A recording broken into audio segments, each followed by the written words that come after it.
Corona महामारी हम देख रहे हैं, स्थिति बद से बदतर होती चली जा रही है। आज मैं आपको इसी महामारी से बचने के लिए एक और बात बताने जा रहा हूं, इस उम्मीद के साथ कि इस बात को आप ध्यान से सुनेंगे और आज इसी क्षण से फॉलो भी करेंगे। और ये जो बातें मैं आपको बताता हूं, ये मैं अपने क्लिनिकल एक्सपीरियंस से बताता हूं, अपने एनालिसिस से बताता हूं।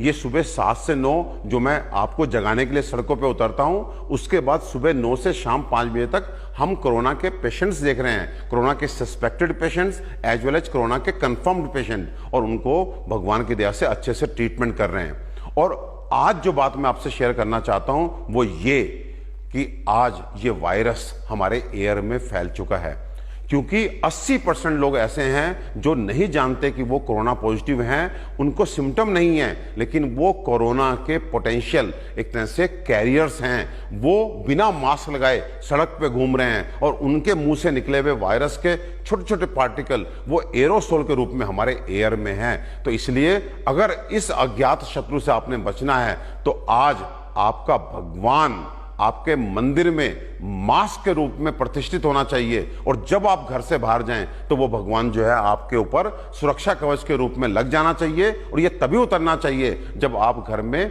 वापस आ जाएं।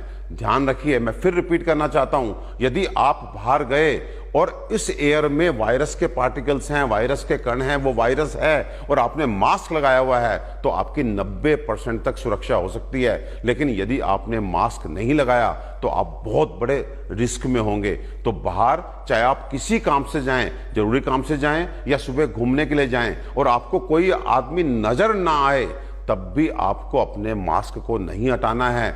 इस समय हमारा भगवान ये कपड़े का छोटा सा टुकड़ा जिसको हम मास्क बोलते हैं वो है, उस पर पूरी श्रद्धा रखिए और अनुशासन से उसको अपने से चिपकाए रखिए। अगर आपने इसके साथ जरा सी भी असावधानी की या इसको लगाने में जरा सा भी आपने आलस दिखाया तो आपको बहुत बड़ा भुगतान भुगतना पड़ेगा। एक बात और कहना चाहता हूं कि कुछ तो कुतर्क चलते हैं कि वायरस का साइज ये है, मास्क का साइज ये है, तो ये रोक नहीं पाएगा। तो इन सब कुतर्कों में आपने नहीं जाना। वायरस अकेले ट्रैवल नहीं करता, वो एक तरह से ड्रॉपलेट की फॉर्म में होता है। अगर आपने मास्क लगाया हुआ है तो वो आपके मास्क के थ्रू अंदर नहीं प्रवेश कर सकता, इसकी बहुत अधिक संभावना है। साथ में आप रुमाल बांधते हैं मास्क के रूप में, तो उसमें भी एक बहुत एहतियात आपको बरतनी है, क्योंकि अक्सर हम रुमाल बांध करके 1 घंटा बाहर जाते हैं, कुछ सब्जी खरीदते हैं, दूध खरीदते हैं, दवा खरीदते हैं, फिर घर लौट के आते हैं और आकर के जो है अपने रुमाल को अपनी जेब में डाल लेते हैं। उसके बाद फिर उसी रुमाल को निकाल करके आप जब दोबारा बाहर जाते हैं तो जो बाहर का हिस्सा होता है उसको आप अंदर बांध लेते हैं। जानते हैं, ये करके आप सीधे वायरस, बैक्टीरिया या डस्ट के वो पार्टिकल जो आपके शरीर के लिए अच्छे नहीं थे, वो आपने पहले बाहर उसको चिपकाया और अगली बार उसी बाहर की सरफेस को आपने अंदर करके सीधे उनको अपने मुंह के थ्रू और नाक के थ्रू शरीर में प्रवेश दे दिया। तो ऐसा ना करें। जो मेरी बहनें चुन्नी लपेटती हैं या जो मेरे भाई अंगोछा लपेटते हैं वो भी संभल जाएं, क्योंकि अंगोछा और चुन्नी में ये संभव ही नहीं है कि आप डिफ्रेंशिएट कर सकें कि पहले कौन सा हिस्सा बाहर था, कौन सा अंदर था। देखिए, ये महामारी अभी कुछ महीने और चलनी है, तो इसलिए आप मास्क की आदत डाल लीजिए, चाहे वो मास्क कपड़े का क्यों ना हो, लेकिन बहुत ही सावधानी से, बड़े अनुशासन से मास्क का प्रयोग शुरू कर दीजिए। इस महामारी से यदि हमें कोई बचाएगा, ये जो भगवान बचाएगा, ये हमारे पास आज इस मास्क के रूप में है। ये भगवान है हमारा। आज जान लीजिए, ये मास्क आपका भगवान है। इस भगवान के साथ बिल्कुल भी अनुशासनहीनता नहीं करना, नहीं तो इसकी बहुत भारी कीमत हमें चुकानी पड़ेगी। वायरस हवा में है। आज आपको चिकित्सक नहीं बोलेंगे, आज आपको हो सकता है मीडिया ना बोले, सरकार भी ना बोले, क्योंकि आप पैनिक हो जाएंगे। मुझे ऐसा लगता है कि आपको सही बात बताना मेरी ड्यूटी है, लेकिन साथ ही साथ आपको बताने के साथ मैं आपको उसका उपाय भी बता रहा हूं कि एयर में वायरस है, लेकिन आपने मास्क लगाया तो आपका कुछ नहीं बिगड़ेगा। लेकिन यदि मैं ये कहूं कि अभी कुछ नहीं मालूम है और आप मास्क बिना निकलते हैं, तो शायद उसका हमें जो है खामियाजा भुगतना पड़ेगा। तो आपको ध्यान रखना है।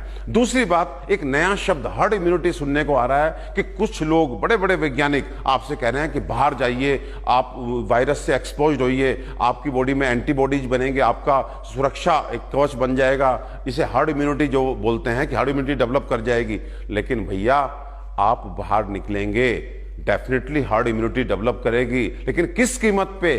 100 में से 2 से 3 लोगों को मार करके।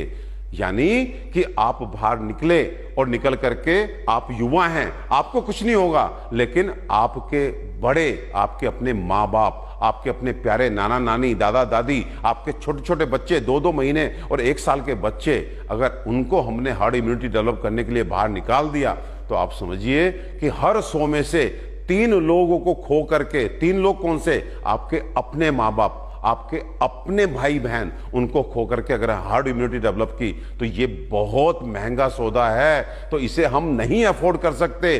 प्लीज आप हार्ड इम्यूनिटी को दुस्साहस दिखा करके डेवलप मत कीजिए। आप सारे प्रिकॉशंस लीजिए, और सारे प्रिकॉशन लेने के बाद भी, क्योंकि अब वायरस हमारा एक तरह से कम्युनिटी स्प्रेड में आ चुका है, थोड़ी बहुत चूक होगी, वायरस इतनी मात्रा में अंदर जाएगा कि आपका एक तरह से हार्ड इम्यूनिटी नेचुरली डेवलप कर जाएगी। लेकिन दुस्साहस करते हुए बाहर आकर के हार्ड इम्यूनिटी को इंटेंशनली डेवलप करने की कोशिश नहीं करना, क्योंकि ये बहुत महंगा सौदा साबित होगा। और साथ में प्लीज, जो हमने अपने पहले वीडियो में आपको 10 बातें बताई हैं, उनको पूरी तरह से फॉलो कीजिए। वो आपके लिए आज की लक्ष्मण रेखा है। ध्यान रखिए, लक्ष्मण रेखा को हमारी देवी सीता, हमारी मां सीता ने लांघा था, उसके बाद उनको भी भुगतना पड़ा था। तो ध्यान रखिए, इस लक्ष्मण रेखा को लांघने की कोशिश मत करना।